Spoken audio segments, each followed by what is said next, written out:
La voz de los protagonistas. Contacto telefónico. Así es, recibimos vía telefónica a Arturo González, periodista, subdirector editorial del Siglo de Torreón, con quien queremos compartir, Arturo, tu análisis desde el seguimiento editorial sobre qué significa esta detención de Alejandro Gutiérrez por la triangulación de recursos públicos en 2016. Hasta ahora, supuestamente recurso desviado a campañas del PRI, y cómo podemos contextualizarlo en la agenda coahuilense, en su participación política en nuestro estado. Bienvenido, buenos días. Buenos días, Diana, buenos días, Juan, buenos días, Marcela, buenos días al auditorio. Pues sí, es evidentemente un hecho que ha sembrado la clase política, no solo de Coahuila, sino nacional, particularmente lo que tiene que ver con el Partido Revolucionario Institucional, en una trama que se ha venido dando a conocer desde el lunes, desde el martes, a partir de las declaraciones que exfuncionarios del gobierno de Chihuahua, cuando era gobernador César Duarte, el priista César Duarte, comienzan a dar los indicios de qué fue lo que ocurrió en 2016 con varias campañas estatales. Y bueno, ahí se deja sentado, en principio, una investigación que publica Reforma y se replica en algunos medios, entre ellos el Siglo de Torreón, que es la sustracción de recursos de gobiernos estatales, en particular en este caso de Chihuahua, a partir de contratos de prestación de servicios simulados, para desviarlo a través de la Secretaría de Hacienda Federal a campañas estatales del PRI. Ese es, a grandes rasgos, cómo está constituido el esquema. Y bueno, ¿quién hace la declaración en un principio? Entre ellos está el exsecretario de Hacienda de Chihuahua, Jaime Herrera. Está ahora la información que se dio a conocer ayer en la audiencia de Alejandro Gutiérrez, la declaración de Ricardo Yáñez, que era secretario de Educación, quien se prestó, al menos así es lo que se maneja en su declaración, para este esquema de contratación simulada de servicios. Y es aquí donde entra la figura del empresario y político coahuilense Alejandro Gutiérrez, que, como sabemos, es una persona muy cercana a Manuel Fabio Beltrones, que fue presidente del Comité Ejecutivo Nacional del PRI, y quien, supuestamente, según estas declaraciones, tenía conocimiento y fue quien ordenó que se llevara a cabo todo este tema. Con lo cual estamos viendo que ya no solo Alejandro Gutiérrez fue detenido antier en Saltillo, está involucrado, sino que hasta el mismo Manuel Fabio Beltrones tendría que ver con este esquema. Pero la cosa no para ahí, porque si se está hablando que el ente mediador o que se prestó a la triangulación de los recursos, porque la entrega no se puede dar de un estado a otro, sino que tiene que pasar por la Secretaría de Hacienda, pues entonces esto pudiera llegar incluso hasta una de las personas más cercanas al presidente Enrique Peña Nieto. Estoy refiriéndome a Luis Videgaray, que fue secretario de Hacienda en aquel entonces, ¿no? Estamos hablando de 2016.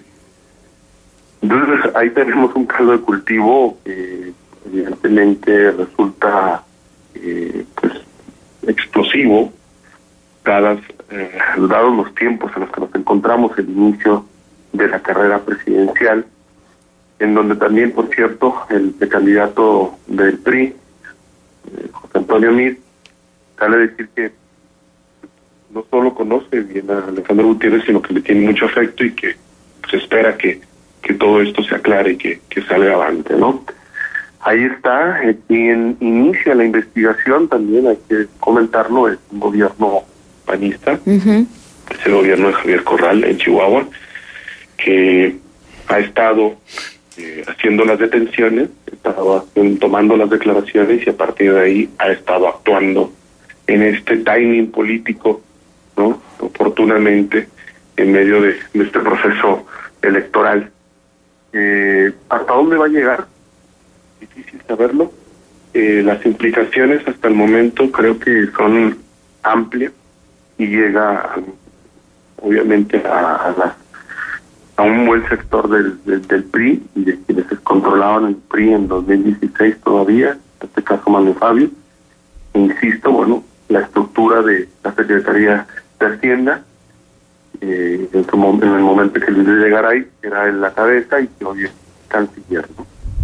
Ahora, Arturo, asumiendo que el móvil, la figura que se está describiendo en este momento, se confirme que así fue la triangulación de recursos y que en esta triangulación, ya lo decías tú, hay dos figuras que finalmente tuvieron que dar su venia e incluso además operar parte de esto, que son el liderazgo en el PRI y el liderazgo en la Secretaría de Hacienda. Asumiendo que eso sea así, entonces también podríamos empezar a asumir que no sería difícil pensar que se repitiera en otras entidades. Sí, bueno, lo que hemos visto hasta ahorita es el caso de Chihuahua, pero en las declaraciones que se dan a conocer ayer de Ricardo Yáñez dice que no solamente Chihuahua, hay otros 5 estados involucrados. Sí, está Durango, Puebla, Tamaulipas, Veracruz, Sinaloa y Durango, además. Exactamente, ¿no? Pero insisto, al final, bueno, tendría que cada estado comenzar su investigación en lo que compete a los recursos de sus entidades, pero al final, pues el esquema, estamos hablando ya de un modus operandi, en caso de confirmarse, pues es un modus operandi, ¿no? Ya es un esquema muy bien establecido, donde hay una responsabilidad muy clara, o habría una responsabilidad muy clara de la Secretaría de Hacienda. Sí. Habría que ver quién dentro de la Secretaría de Hacienda Federal orquestó esto y bajo las órdenes de quién, evidentemente.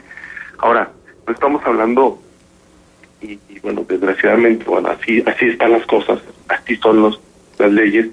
El peculado, por ejemplo, es el proceso el que le inician a Alejandro Gutiérrez, no es un delito grave, es un delito equiparable al robo simple, y en Chihuahua incluso creo que a veces el abigeato puede tener más años de pena. No es un delito grave, creo que pudiera alcanzar fianza, pero aquí el tema es al final la forma de proceder de un esquema a nivel nacional.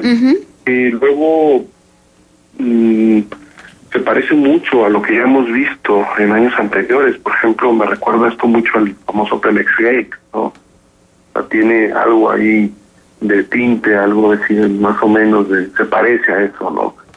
Y bueno, el tema es que lo que nos debe llevar a la reflexión, más allá de los nombres, más allá de lo que estamos viendo ahorita, es que pasan los lustros, pasan las décadas y México no logra atinar a un modelo que impida que este tipo de situaciones se lleven a cabo, ¿no? Sí, el blindaje. Creo que lo que va quedando en evidencia es que esto sigue siendo posible, que además, por lo visto, insisto, por lo visto en lo descrito hasta ahora del móvil de este caso, contando con la autorización indicada, tampoco es muy complicado, porque no hay los blindajes necesarios.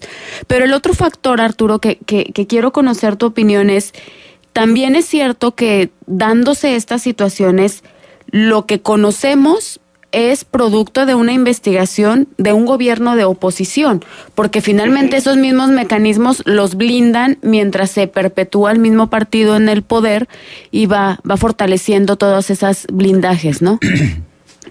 Sí, claro, bueno, ahí hay un ingrediente muy importante.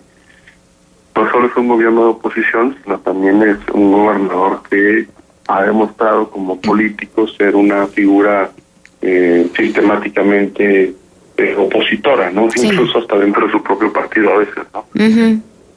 Y bueno, han ido armando el caso al grado de que, bueno, ahí están las declaraciones de los involucrados, que no dudo que hayan aceptado colaborar buscando disminuir las penas que les corresponden, ¿no? Es un esquema muy recurrido no solo en México, sino en todo Estados Unidos, ¿no? Cuando un funcionario o algún personaje es involucrado en una serie de delitos o en un esquema, se le solicita la colaboración, es decir, pues que dé más información y a partir de eso pues se les estarán disminuyendo las penas que les corresponden, ¿no? Así es. Y sí, ha sido este gobierno de Chihuahua, Javier Corral, que bueno, no quiere decir también esto que en automático un gobierno de otro color va a investigar y va a sacar a la luz todo lo que se cometió en el pasado. Eso no es necesariamente así. En este caso, claro que la probabilidad de que se dé con un gobierno opositor es mucho mayor a que se dé con un gobierno del mismo color, ¿no? Evidentemente, pero no es en automático que así vaya a ser, ¿no? En todos los casos. Claro. Arturo, déjame preguntarte algo que era, primero te saludo, buenos días, que era algo que estaba compartiendo con el auditorio, esto del silencio del PRI nacional, del PRI estatal, y además, pues, la coincidencia de las fechas con las que surge la información, fechas en las que todo el mundo anda ocupado en lo suyo, y si de por sí a veces es difícil prestarle atención a la cosa política, pues con la Navidad encima y la bienvenida del Año Nuevo, pues peor tantito, ¿no? Y que entonces se habla de memoria, y luego vaya a ser la impunidad que le vayan a decir en algún momento dado, perdone usted, no tiene nada que estar haciendo aquí, váyase a su casa. Bueno, eso puede ocurrir si se dan ciertos elementos. Digo, no tendría que ser necesariamente por impunidad, puede ser porque el caso no estaba bien armado, ha habido muchos casos así. Pero por lo que se ha podido observar hasta ahorita, de entrada, el juez ya determinó que sí hay elementos para vincularlo a proceso. O sea, que el juez tomó por válidas las pruebas que hasta el momento se han presentado y las testimonios que hasta el momento se tienen como para vincularlo al proceso, ¿no? Yo creo que ahí hay algo. Ahora, es probable que el proceso lo enfrente en libertad si se le concede la libertad bajo fianza. El delito por el que está siendo acusado y procesado Alejandro Gutiérrez es peculado agravado. Pero insisto, el delito peculado en la mayor parte del país, en la mayor parte de los estados, no es un delito grave. Aquí están esas leyes, ¿no? Y alcanzan penas de 4 años a 6 años, 8 años, dependiendo del estado en donde se comete el delito, donde se procese a la persona. Entonces, no sé, por una parte el tema del silencio del PRI, es muy característico. Están midiendo, están calculando hasta dónde llega esto, evidentemente. Claro, con lo que se dio a conocer hoy, involucran directamente a Mario Fabio estas declaraciones de los ya detenidos, pues obviamente se esperaría que en consecuencia también se le llame a cuentas a Mario Fabio Beltrones, ¿no? Es muy probable, ¿no? Bueno, y en este llamar a cuentas, ¿a quiénes más tendrían que llamar a cuentas, además de Alejandro Gutiérrez y Mario Fabio? Lo que comentaba hace un momento, Marcela, el tema de la Secretaría de Hacienda no se me hace un asunto menor. O sea, esto no es nada más de actores políticos del PRI, estamos hablando de instituciones que se prestaron o se habrían prestado a la operación de este esquema. Entonces, obviamente, pues, el reflector al final va a terminar poniéndose sobre la Secretaría de Hacienda, quien tendrá que aclarar qué fue lo que ocurrió, ¿no? Ahí está claramente. Y bueno, si tomamos en cuenta que la Secretaría de Hacienda en ese momento estaba encabezada por Luis Videgaray, una de las personas más cercanas al presidente Enrique Peña Nieto, pues ahí está la relevancia del caso. Incluso han tomado diarios internacionales como El País y The New York Times, ¿no? Bueno, creo que además esta cobertura pone en dimensiones, ¿no? De lo que se trata y lo que podría derivarse. Arturo, muchísimas gracias por tu comentario de esta mañana. No, al contrario, gracias a ustedes.